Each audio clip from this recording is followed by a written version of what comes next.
I am very, very excited. Today's main event, we are featuring the Christopher Vallee.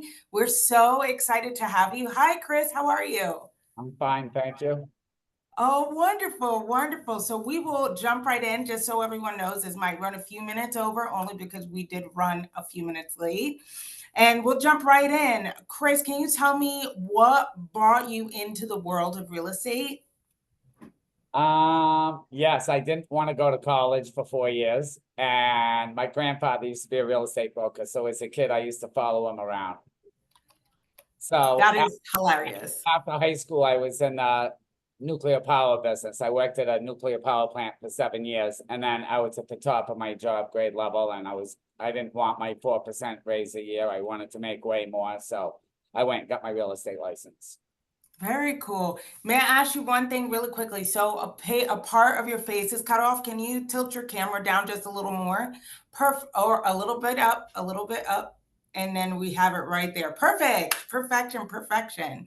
So I know today we're kind of talking about adapting to market changes, especially since you've been in the real estate industry for so long. How long have you been in the real estate industry? Oh boy, probably 34 years now, maybe 35. I got in at 28 and gonna be 61 next week. So yeah, Oh, congratulations. Happy birthday. And you look great. So that's fantastic. So, do you remember? I know it was a long time ago. Do you remember your very first transaction and what was that experience like for you? I do. I was nervous. I was scared. My first listing appointment and I didn't get it. And then my second listing appointment, I got it, and it just gave me my self-confidence. So I could not wait to get to work the next day, knowing that, wow, I did it, I can do it. So it gave me some Um, positive reinforcement, It was great. oh, that is so cool to hear because it's very nerve-wracking kind of jumping, like you know all the information, but it's Right. nerve-wracking kind of putting it into play for the very first time. Can you tell me what market conditions were like when you started and how did it like kind of shape your approach in the beginning? Yeah, well, that's when they didn't even have the computerized MLS. They were books. All the listings would be in a printed book that would come out once a month with a black and white picture and a small write-up on the house. So that was odd. Uh, but back then, it seems like every other house was for sale. The market was just flooded and interest rates were 10%. So that's when your 3-bedroom ranch was 59.9 and it'd be 69.9 if it had a garage. And those houses today are at 229 to 249. Same house. So That's crazy that it was in a book. I didn't realize that. yeah, it was in a book. So and they'd have a little tag on the picture of the house. If it was under contract, it would say under contract. So you'd never know what houses were still pending till the next month when the book came out. That is, it's such a departure from today. Yeah. So now that you've built this like really long-term business, what do you think, or what do you say has been like the biggest market shift that you've kind of had to navigate? Well, my biggest one actually was probably last July, was learning how to do everything, since NAI had gotten sued. And the way I practice real estate changed 100%. It changed the way I practice. And that was my biggest shift, believe it or not, was last summer. Really? Out Yeah. of all 34 years, All last year was the uh, big one. adapting to it. But I do remember a market where the interest rates were like 13% and a VA loan was like 8 points to the buyer and 4 points to the seller. I've gone through markets like that where you struggled. I mean, the market was tough with high interest rates. Yeah, no, that So sounds crazy. hopefully we Also, never go back to that. sorry, say again. Hopefully we never go back to those times. Fingers crossed, knock on Yeah. wood, all of the things. Yes, hopefully. So can you think of a moment when you had to kind of pivot quickly? I know you kind of talked about last July. Do you feel like you had to kind of like all of a sudden pivot really quickly, or you had time to kind of change your business? And how did you go about that? Yeah, that was my biggest shift for sure. obviously, the older you are, the less you like change, you know? Just like when they did the Flex MLS, like no one likes change, and then they updated it, and I had to learn that, and I'm not a computer guru, so, I changed the whole way I practice. I mean, the way filling out the forms, doing the commissions, the buyer paying their own commissions. It was a lot of changes for me, but I used it to my advantage. It's taking my business to a new level. I mean, before people were always like 50-50, the commissions with local brokers, you know. So at 5%, I was getting 2.5. So now I go in and I list them at 3 or 4%. And it's my income is almost doubled in the last year since I've done that. So I'm used Really? I, So last year's changes had like you flipped it so it had a positive impact on your business. yeah, and starting this week, I gave myself a raise. I'm going to 4% on the listings, and if I have the buyer, it's 5%. So I'm starting to make money. I love that. I'm really happy. I'm I'm really happy. I'm using it to my advantage. And I think that's such a good thing because I think, like to your point, people don't like change at all. And so our natural inclination is to kind of view it negatively. But it's good to hear Yeah, that you've been able to like spin it around and make it a positive for yourself. That's awesome. yeah. How do you like typically like assess when it's time to adapt your strategies? Like I feel like things will happen in the market and it's very easy to like kind of ignore it and like that's not going to affect me. Like when do you make that decision to like assess okay, it's time to change? I'm a big lister, so I mean, I used to carry 80, 90 listings, you know, my whole life. So I'm a very big lister. I mean, I've had 120 listings and 60 pending at a time before without an assistant, okay? So I've gone through all those highs, lows. So I can tell the market trend just based on my own listings. Like last week, I listed a 3-bedroom ranch. It had 50 showings and 19 offers. So I knew right then and there that there's still 18 people that still need a house. Okay. Only one got it. And there were 50 showings, 19 offers. So 18 of them are still hungry to buy a house. That's a ranch. So I knew just based on that my next couple months is going to be smooth sailing because I know the market. I base it on my own activity of what's going on. That is very cool. So basically, because you're so entrenched in the market, you're able to see based on your own business where things are headed. And then if I see the market changing to a point where I don't care what you do, it's just not out there, the business, Yeah. then I diversify at that point. I'll try to find maybe a builder that wants to do a couple spec houses. I'll go through my file of anyone I've sold apartment houses to, and try to get some multifamilies going. And I'll start doing maybe some property management where I charge first month's rent to rent your apartment. So I do what it takes to make my 250 grand a year. I don't care what it takes. I'll go to work 7 days a week till I get there. You got to have your goals and you got to follow through with them. I love that. And I love that you have it kind of makes it easier to like manage your own expectations when you have this hard set goal. Like I need to be here and I cannot be anywhere else. That's Yeah. amazing. And I feel like it takes a lot of fortitude to kind of fight through it. And also, I feel like a lot of agents do not know how to diversify. Like, there should be a whole standalone class about diversifying your business in times of financial stress. Yes. I, Absolutely.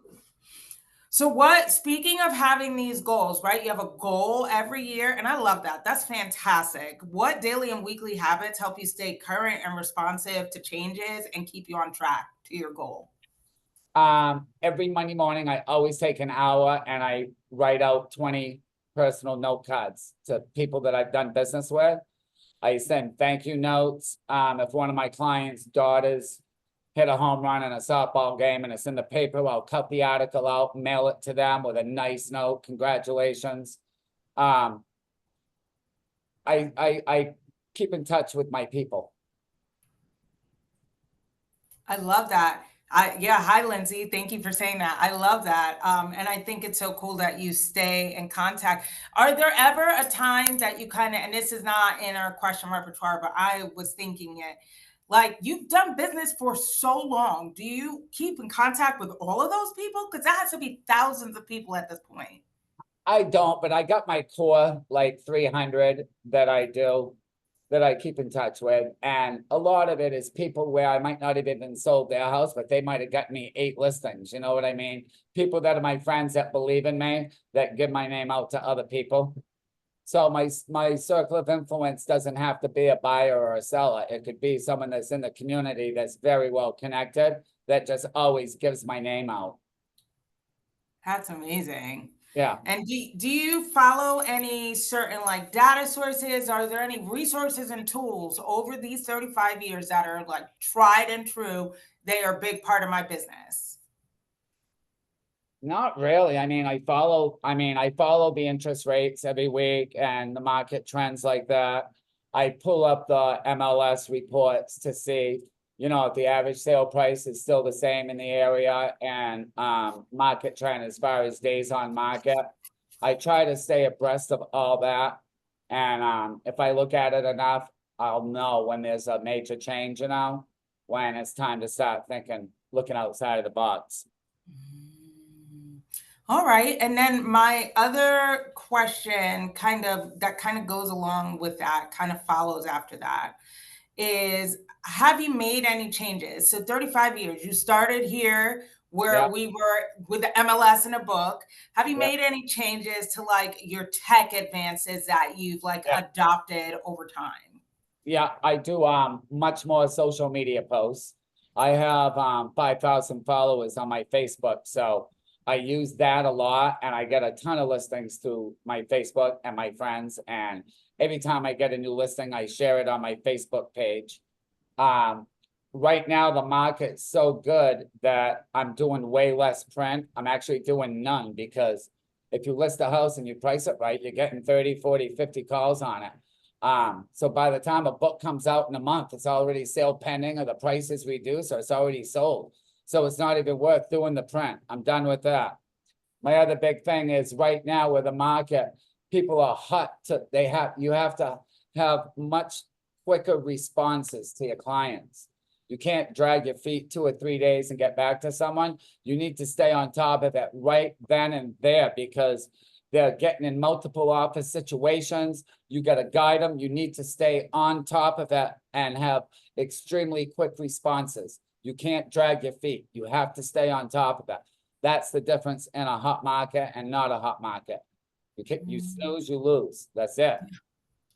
So, and I'm getting now with this new the new where the buyer pays a commission. So Mhm, last few that I listed, I was telling you I was putting them at 3%, and I mhm. wasn't putting anything if I have the customer. So a lot of words gotten around town. It's like, oh, if you go through Chris Vallee, there's no commission because the seller pays a commission. So I'm getting a bunch of list sells now and not charging the buyer, and the seller's paying me my 3%. And I'm okay with processing that for 3%, because before, when it was 5%, I was giving away 2.5. I'm still making more money than before. Right. And on the buyer's end, obviously they can negotiate with their client to Yeah, fulfill the buyer commission. So there's no pressure on you and you're making more money. right. I love that. Speaking of Yeah, which, how are you coaching buyers and sellers differently depending on whether it's a buyer's or seller market? You and I are in two different situations, two different like states, yeah. literally, because you guys are having a really strong buyer's market or Right, getting into one, and we're starting to get into one. So how are you coaching right. people differently throughout? What almost every offer right now is a multiple offer situation. So you're getting the escalation addendums and all that. So we'll start out with my seller. The first thing I do is try to convey to them that if I think your house is worth 300, to go in at 3. Don't go in at 325 because the market's great. If we go at 3, you might do better than 325. We'll get as many people through the house as possible and maybe get it in a bidding war, versus going in 25 high. You might have 3 or 4 showings and it's overpriced. So I try to convince my seller that by going in less, they're going to get more and it's going to go quicker. And when you do that, a lot of the brokers are waiving the inspections. They're putting huge escalation addendums. So I think it's more advantageous to your seller to price their house correctly Yeah. to No. start. So in Uh, this market, I have no problem going high when the market's different, but in this market, they're gonna get way more by pricing it where it should be. Agree. And I think having multiple people come through for viewings creates almost like a frenzy, like a sense of Uh, I don't want to miss out on this house. It Yeah, looks so good when the house is flooded with human beings. I know it's crazy, but it really, really does. And it puts pressure on potential buyers for sure. I think I agree with all that. Um, yeah, I guess I'll just say I agree with that. I agree with that. I love it. And so, how are you? I know you are like mostly a listing agent, but when you work with buyers, how are you coaching them on the flip side? I always bring comparables to show them that this is the value. So even if the house is underpriced, I'll show them, I'm 100% honest upfront with them. And I always try to represent my buyer and get them a good deal, the best price at the best terms, most advantageous to them and not the seller if I'm representing the buyer.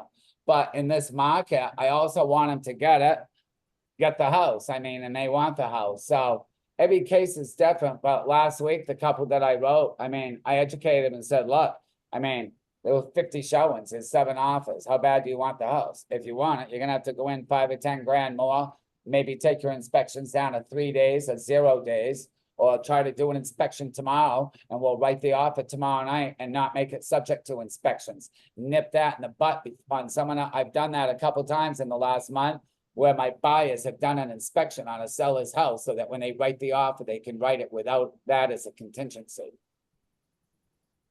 Wait, how do you get access to the seller's house if there was no offer? And do you know what I mean? I'll call the listing broker. I'll say, look, I said, my buyers don't want to make an offer. They got an inspector on standby. If we could do an inspection tomorrow and everything's good, we could submit the offer tomorrow night without that as a contingency.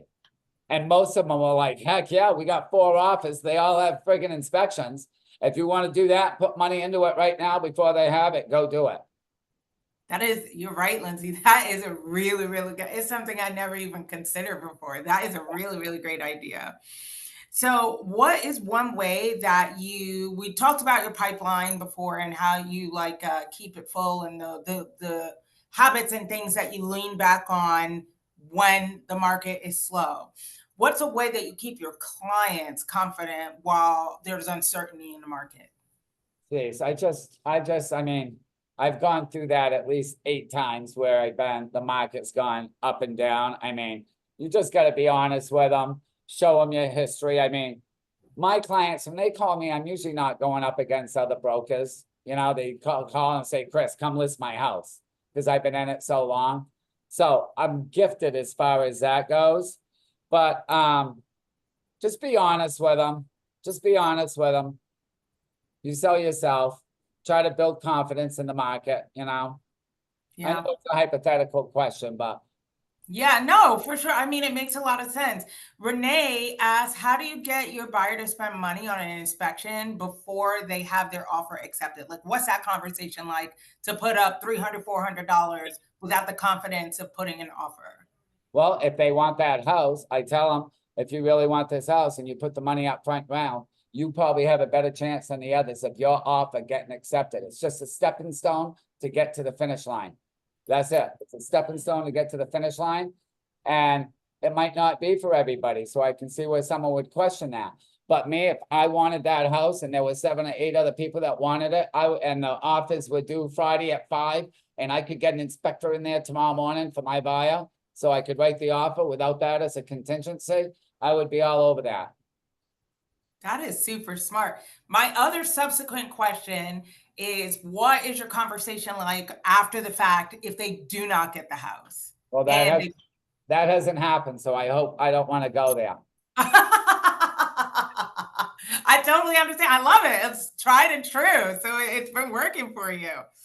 And then so have you had to shift your pricing strategy, negotiation style, buyer prep process in response to trends throughout your career? Like have you had to adjust the way you approach both buyers and sellers over time? I don't know how to answer that. Just Ask me that again. Say that again. Okay, so have you had to adjust your pricing strategy with sellers as the market changes? Like your listing appointment when you go in and how you talk to them, so on and so forth.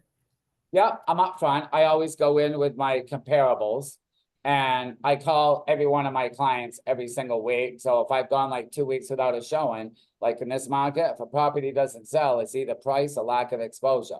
So Hmm. with social media today, everybody knows it's for sale. So it's got to be the price. So I sell them on that. Um, I'm just up front with them. I'm up front with them. So I stay in touch with my people, but I mean, I'd say every 6 months the prices change, you know? I mean, a ranch can change $20,000 in 6 months, your basic ranch. So Yes.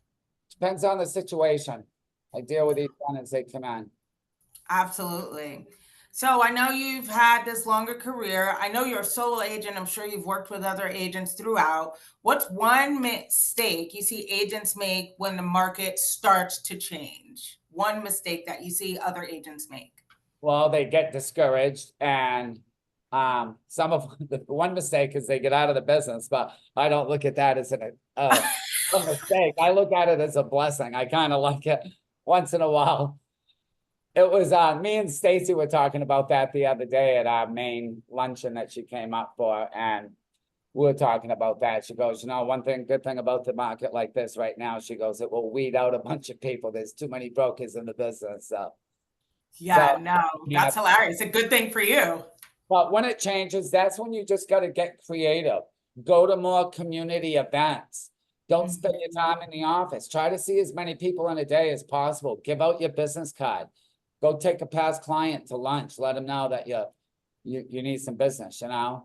Call the hospital, see if there's any new doctors coming in to see if you can find them a housing placement, you know. So I've done that. I've ended up selling probably 25 houses to all the surgeons at Main General. So That is a genius thing. Somebody, we had a class, the main event like a couple of months ago, and they were recommending about going to banks, but hospitals you would never think of. And that's a great demographic because you know they're making money. well, there's a ton of traveling nurses now. Since COVID, it's all changed. There's a lot of influx of new faces coming and going. Yeah, no, absolutely. My last question to you, oh, we talked about this kind of. What's the best advice you've ever received about staying adaptable in a business from anyone else? Most people think I'm Chris the creator, so I try to create new things. You know what I mean? You got to make a plan and look outside of the box. You just got to get creative, do whatever it takes. And you got to be out in the public. You got to be out in the public's eye. So I volunteer a lot and I'm on a couple boards. Um, so I've had a few connections that have really helped my business. I'm the layperson in Maine for sexual assault crisis and counseling. So with Oh, the Attorney General, the DA, the petty cop, we all meet every Friday morning, and it's my favorite board because we make such a difference. So yeah. I do that, and I was always on the board at the Humane Society, and I'm a living kidney donor. So that for some reason, I almost died 5 years ago. I donated a kidney to a stranger, and Maine Med cut my insides in 72 places, and I ended up getting medevac to Mass General for 9 weeks and got cut open 7 times. They saved my life. And Oh my I lost God. 5 months of business. So even though that was a traumatic part of my Yeah, life, yeah. some Republican legislator got my kidney from Maine, and it just, I don't know, for some reason I've had blessings galore since. And Yeah. and I just stay connected with people, you know. Just Yes. gotta stay connected with people. The more people you know, the better your business is gonna be. I might flop if I moved out of state to be a broker somewhere. Yeah. Know everybody here, and I own the busiest bar in Maine. I got 98 employees at my bar, and I own Central Maine Idol and Maine Teen Idol, the sing-off shows. So for every Monday night, I'm at capacity at my outdoor auditorium. So I see 500 people every Monday night at my show. They all know I'm a real estate broker. So last week, literally 7 people called me, Chris, come list my house. I don't call anybody. I haven't called a listing in 10 years.